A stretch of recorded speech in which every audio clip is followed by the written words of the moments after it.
কালো আকাশ, ঝড়ের গর্জন আর জাদুর আলো, এই আবেহে ফিরে আসছে দ্য উইচার সিনেমার চতুর্থ কিস্তি। তবে এবার মুখোশের আড়ালে রয়েছে নতুন এক চেহারা।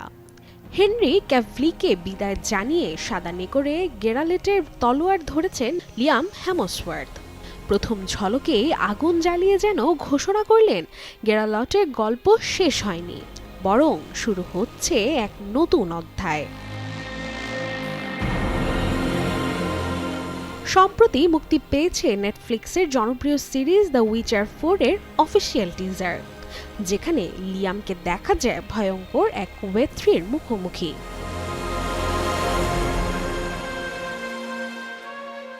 দৃশ্যে হেমসওয়ার্থের তলোয়ার ব্যর্থ হয় সে প্রতিহিংসা পরায়ণ ভূতের বিরুদ্ধে।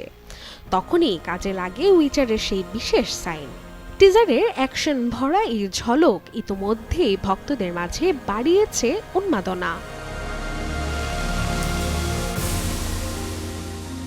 এখন দেখার অপেক্ষা, আসছে 30 অক্টোবর ওটিটি প্ল্যাটফর্ম নেটফ্লিক্সে বরাবরের মতো এবারও কি দর্শকদের মন জয় করবে দ্য উইচারের নতুন কিস্তি?